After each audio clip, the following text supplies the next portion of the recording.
Another piece of perspective is we talked about Nix packages, right? How many packages there are and the quality of the packages in there. They have paper cuts, they don't have paper cuts. There's this website called Repology, and in it there's this page with graphs. I'll go to the second graph here, not the first one first. This is the number of packages in the repository, and this is the number of fresh packages. Fresh means that the version of the package in the repository is the same as the latest release of that software. And that's typically what the PC Linux user wants. They want the latest release.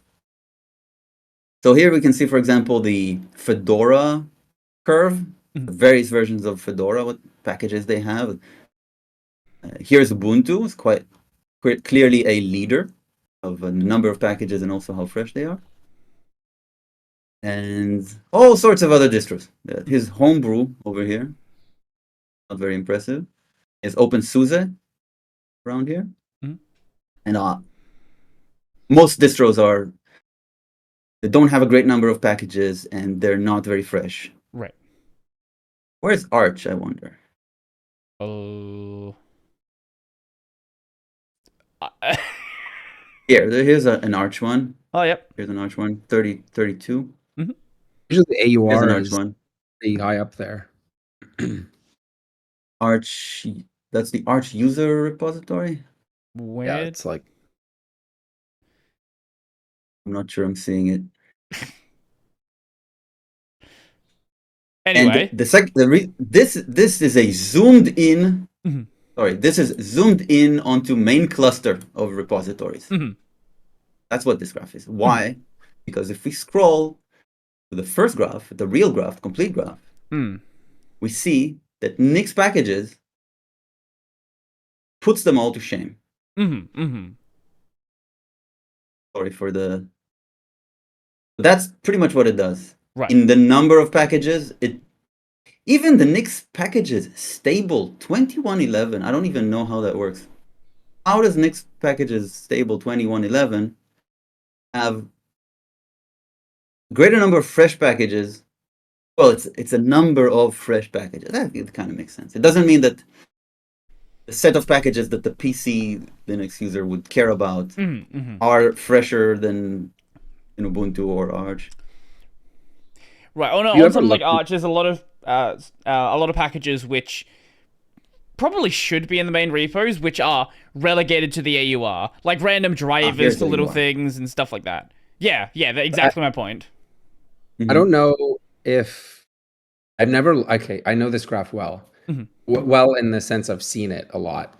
Not well, and I've always wondered if they filter out the package set. Like Nix packages is famous for having a lot of like unnecessary. What I mean by unnecessary is it has every Python pack, or like it has most of the PyPI packages. It has almost every Node package. It has every Haskell package.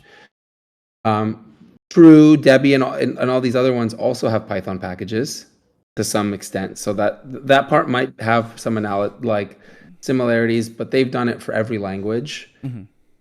To a large part, that could be contributing to maybe the sheer number of size. It's also missing a third dimension, which is like correctness. I think I just want to bring like that fairness angle to it. Like we were just talking about paper cuts, and you can have like 2 million packages, whatever that means, that are fresh, but if they're all begging to be updated, hyperbolically and on NixOS, and they don't work well, it's not really meaningful. I don't know how you really track that across that. No, it's too much details, right? Like it's even how would I be able to tell that NixOS is a nicer experience than Arch? How would I be able?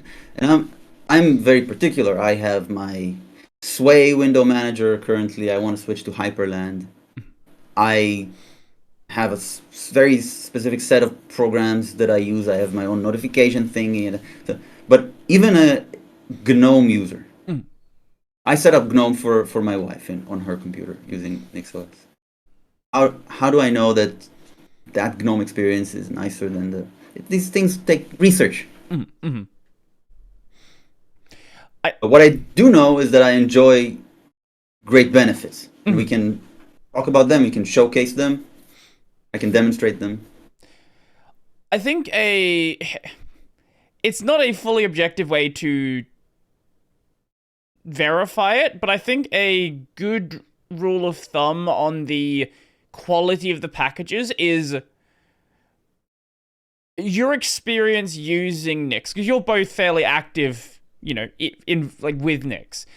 How often do you run into things where there are paper cuts, where you have to go and fix something? Like, is this a common occurrence? Is it once every couple of weeks?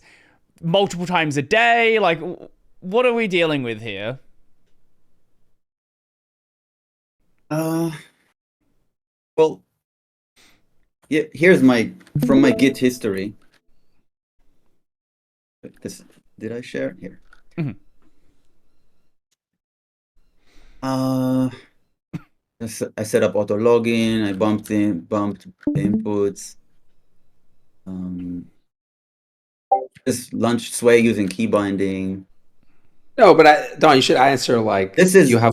You should have. I'm looking right off the bat. I'm looking for some problem that I've solved, and I know that maybe if I search for workaround here, here's a workaround for some Nix issue, or I don't even know. This is Nix itself. If I search for GitHub here, or like issues, I will find some GitHub, some comments. There are links. I don't know. Stellarium had a bug, so I commented it out for now. Here's a bug in Qt browser. I think it's an upstream bug, not a packaging bug. I think it's a bug in Qt.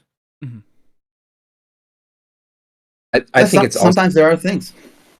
It's also your propensity to, like, I hit them pretty frequently, but I don't change them. I'm like, that's what, like, my VS Code sorry, right now. One thing before you go on with that, if there's nothing more you need to show on the stream, can you close that so it doesn't? Yeah, thank you. Awesome. Sure. It just breaks my overlay if it's there.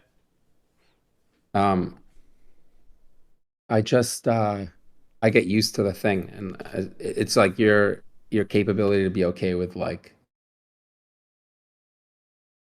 some imperfections is probably like my VS Code does this. One of them that bugs me a lot, and I don't know how to solve it. It'll just randomly scroll away. Like I'll tab back to a file and I'll just scroll. I only get it on my NixOS VS Code. I don't know why it's doing that. You know, when stuff like that happens, I either like I'm okay with it, or I switch to a different tool. That's happened a little bit. It's like this one weird thing has given me this weird error. You know, like, so it's not always like it needs a fix on my part. It could have just been like I'm dealing with it or I've abandoned it. And then I don't change the act of changing. I think we like to talk about like you get to a point where you've curated your machine. Like there is probably some other graph of how much changes your repo sees over time. Once you get to some like base level, I don't tweak with it that much. You know, I'm just installing a few packages here or there. Like I extracted all that joy out of it already, getting it to that point, and then it's pretty much. I'll be like, oh, there's this new. I was just learning about this command shell history at Twin. I'll give that a shot. Installed it. It didn't work really well right away for me. Especially, you know, might not even been NixOS. I use fish shell. Might have been like something just remove it from my line and move on. You know, and I can do that safely. Like that's the NixOS. You know, that's probably the most resounding sales pitch I tell is like you can try, and there's a lot of other tools that let you do this. Try out software, try out a change, and not commit. So it's like I have that fearless mentality.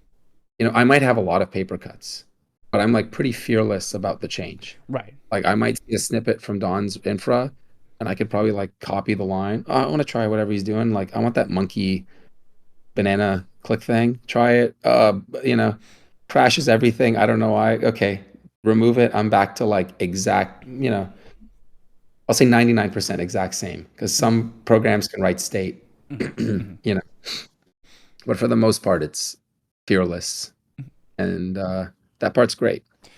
When you talk about paper cuts and sort of having extracted out a lot of that like early fun from it, I think like a good comparison point, it's not exactly the same, but anyone who's used a tiling window manager which is very, very heavy on configuration, like a BSPWM, where you start with a black screen. Nothing like that. It's a completely useless tiler out of the box. You need to start using the BSPC tool, write all your hotkeys by yourself, configure how you want windows to be placed, and or like any sort of manual tiler as well.